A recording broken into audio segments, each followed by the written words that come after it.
आप सभी स्वर्णकार समाज बंधुओं को सर्वप्रथम मेरा नमस्कार। साथियों, मैं आपका साथी रमेश सोनी मंडावरा, स्वर्णकार चेतना परिवार से। साथियों, आज फिर एक विषय पर आपके बीच चर्चा करने के लिए रूबरू हूँ। विषय है, हमारे समाज में क्यों नहीं है एकता, क्यों नहीं है मजबूत संगठन, क्यों हम संगठन के नाम पे पिछड़े हुए हैं। इसका मुख्य कारण जो मुझे लगा, आज मैं आपको उस पर चर्चा करने वाला हूँ। लेकिन उससे पूर्व मैं आपको एक दो और ऐसे समाज हैं जिनके विषय में चर्चा करना चाहूँगा कि काश अगर उस समय उन समाज के लोगों ने एकता दिखाई होती तो आज उन समाजों का पतन नहीं होता, आज वो समाज खत्म होने के कगार पर नहीं होते।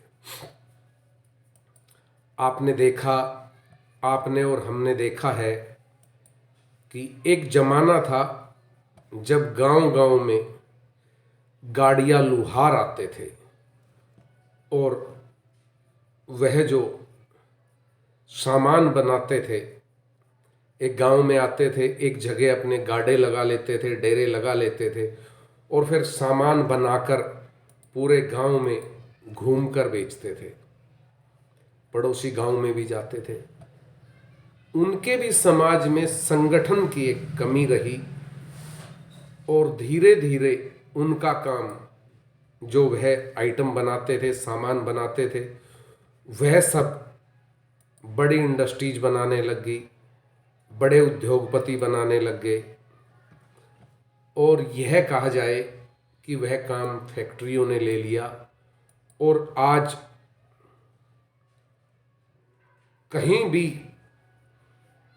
मुझे नहीं लगता कि गांव देहात में गाड़ियां लुहार दिखाई देते हो। आज मजबूरन वो लोग अन्य काम धंधे करने लग गए और उन्हें अपने पुश्तैनी धंधे को छोड़ना पड़ा जो सदियों से वह करते आ रहे थे। आज कोई सब्जी बेच रहा है, कोई छोटा मोटा और काम कर रहा है, लेकिन उनकी जो पहचान थी वह खत्म होती चली गई। ऐसा ही आज हमारे स्वर्णकार समाज में भी दिखाई देता जा रहा है कि हम भी अपनी पहचान की तरफ से भटकते जा रहे हैं, जिसके पीछे भी दो तीन मुख्य कारण हैं। पहला कारण सोने और चांदी के बढ़ते भाव।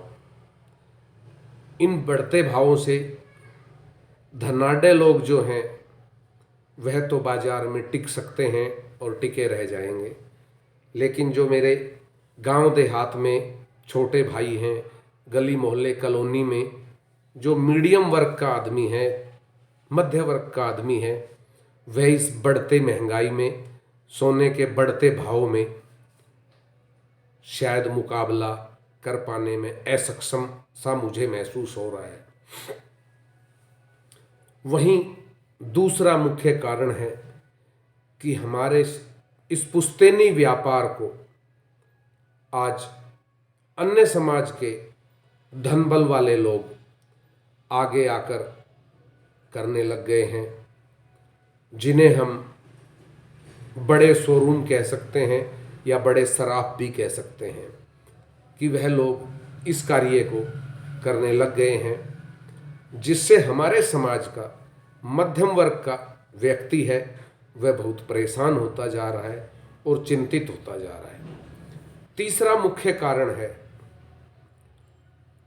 होलसेलरों द्वारा रिटेल में सामान बेचा जाना।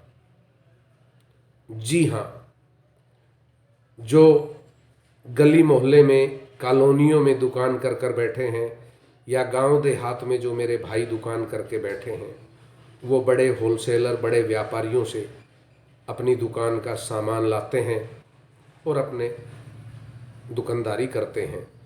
लेकिन आज ये बड़े होलसेलर स्वयं रिटेल में सामान बेचने लग गए हैं।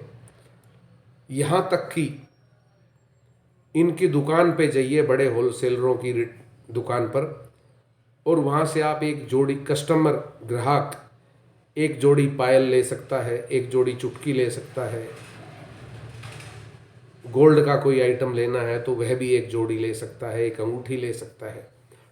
तो इससे भी हमारे जो मध्यम वर्गीय भाई बंधु हैं उन पर एक बड़ा असर पड़ता जा रहा है धीरे धीरे।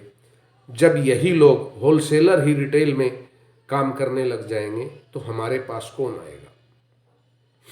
मुझे वह दिन याद है जब मैं छोटा था और घर परिवार में, मेरे परिवार में कोई ज्वेलरी का काम नहीं करता, लेकिन मेरे ही घर परिवार में जो दूसरे मेरे चाचा ताऊ वगैरह हैं वह ज्वेलरी का जो काम करते थे और करते हैं। तो उस जमाने में हम देखते थे, जब छोटे थे उनके पास ग्राहक आते थे कि सोनी जी छोरा को ब्याह आ गयो, छोरी को ब्याह आ गयो, भाई टूम बनानी से। वो पुराना सोना, पुरानी चांदी और एडवांस में पैसे दे जाते थे। और हमारे चाचा ताऊ बाबा, एक कैटलॉग होता था, एक किताब होती थी, वह उनको दिखाते थे कि भाई, ग्राहक को कहते थे भाई डिजाइन पसंद करो। जो डिजाइन पसंद किया जाता था उनके द्वारा उसी डिजाइन का आभूषण बनाकर दे देते थे। आज भी गांव देहात में, छोटी कॉलोनियों में, गली मोहल्ले में ऐसे हजारों हजार दुकानदार भाई हैं जो आज भी उस कैटलॉग को दिखाकर डिजाइन पसंद करवाते हैं। लेकिन इस वैज्ञानिक युग ने जहां तरक्की की है वहीं ग्राहक के पास भी समय नहीं है। आज वह कैटलॉग की अपेक्षा, कैटलॉग में डिजाइन पसंद करने की अपेक्षा बड़े शोरूम में होलसेलर के पास जाता है और वहाँ उसे जो एक एक आइटम चाहिए वह रिटेल में ले आता है। तो साथियों, जब होलसेलर ही रिटेल में सामान बेचने लग जाएंगे तो जो छोटे रिटेलर भाई हैं मेरे, जो छोटे दुकानदार भाई हैं मेरे, उनका क्या होगा, उनकी हालत क्या होगी, यह सोचने वाला एक बड़ा विषय है। और इससे 60% ज्वेलर्स परेशान हैं। मैं 40% की बात नहीं कर रहा हूँ और ना ही मैं पूरे 100% की बात कर रहा हूँ। मैं कहता हूँ 60% मेरे ज्वेलर्स भाई होलसेलरों द्वारा रिटेल में बेचे जाने से परेशान हैं। और यही हालात रहे तो मेरा समाज का जो छोटे वर्ग का दुकानदार है, कम पूंजी वाला जो दुकानदार भाई है, शायद अगर यही हालात रहे तो वो लोग अपना व्यापार, अपना काम धंधा बंद कर देंगे। मेरे समाज के जितने भी संगठन बने हुए हैं, चाहे वह क्षेत्रीय संगठन हो, चाहे वह राज्य स्तर पर संगठन हो, चाहे वह राष्ट्रीय स्तर पर संगठन हो, इन संगठनों को इन मुद्दों पर विचार करना चाहिए और इन मुद्दों पर विचार करके ऐसी कोई भी संयुक्त रूप से होलसेलरों से बैठकर मीटिंग करनी चाहिए कि हम लोग ही, हमारे समाज के लोग ही आपकी होलसेल की दुकान से सामान खरीदते हैं, जिसकी जैसी लिमिट है। किसी की चांदी में 2 किलो की है तो 2 किलो खरीदता है, किसी की 5 किलो है तो 5 किलो खरीदता है, किसी की 10 किलो है तो 10 किलो खरीदता है। सोने में किसी की 20 ग्राम की लिमिट है तो 20 ग्राम ले जाता है, किसी की 50 है तो 50 ग्राम, किसी की 100 ग्राम तो 100 ग्राम और किसी की 200 ग्राम, आधा किलो तो आधा किलो। जब हमारे भाई बंधु आपसे होलसेल में खरीदते हैं तो आप रिटेल में क्यों बेचते हैं? और आपके रिटेल में बेचने से हमारे व्यापारी भाइयों को सीधा सीधा नुकसान होता है। इस पर हमारे समाज के संगठनों को आवाज़ उठानी चाहिए, इन लोगों से बात करनी चाहिए ताकि ये लोग होलसेलर बंधु, होलसेलर व्यापारी रिटेल में सामान ना बेचे, जिससे यह व्यापार जो मेरा छोटा भाई गली मोहल्ले में बैठकर कर रहा है, जो गांव देहात में बैठकर कर रहा है, उसकी रोजी रोटी भी नियमित रूप से चलती रहे। ऐसा मेरे समाज के इन संगठनों को आवाज़ उठानी चाहिए, इस पर बात करनी चाहिए। साथ ही मैं यह भी कहूँगा, जब जब ज्वेलर्स पर सरकारी तंत्र का कोई हथौड़ा पड़ा है, तो इन बड़े व्यापारियों को सदैव छोटे व्यापारियों की, गली मोहल्ले गांव देहात के व्यापारियों की आवश्यकता पड़ी है, क्योंकि भीड़ की संख्या इन लोगों की ज़्यादा है जो गली मोहल्ले में, गांव में, कॉलोनी में बैठकर व्यापार कर रहे हैं। अगर इस मुद्दे को मेरे समाज के संगठन उठाते हैं तो यह समाज के और ज्वेलर्स एसोसिएशन के लिए एक बड़ी पहल होगी, और जो गांव देहात, गली मोहल्ले में, कॉलोनी में दुकानदार कर रहे हैं, उन भाइयों को एक बड़ी राहत मिलेगी। और अगर यह ऐसे ही चलता रहा सिलसिला, तो मैं यह कहता हूं अस्तित्व खतरे में आने वाली बात है। इसलिए समाज के ये संगठन जो ठंड से बचने के लिए जयपुरी रिजाई ओढ़कर सो रहे हैं, संगठन के ये जो पदाधिकारी जयपुरी रिजाई ओढ़कर सो रहे हैं, वो उस जयपुरी रिजाई से बाहर निकलें और इस पर चर्चा करें और बैठकर इस समस्या के समाधान के लिए एक नई पहल करें, ताकि हर आदमी का व्यापार बचा रहे और होलसेलरों द्वारा रिटेल में सामान बेचने पर प्रतिबंध लगे। यही मेरी मंगल कामनाएं हैं मेरे समाज के लिए, और मैं आशा करता हूं कि मेरे समाज में इस विषय पर चर्चा हो और एक नई पहल हो। साथ ही मैं आप साथियों से एक आग्रह और करूंगा। साथियों, ये छोटा सा मेरा YouTube पर एक चैनल है जिस पर मैं अक्सर समाज की जानकारियां और समाज के मुद्दे आप तक पहुंचाने का काम करता हूं।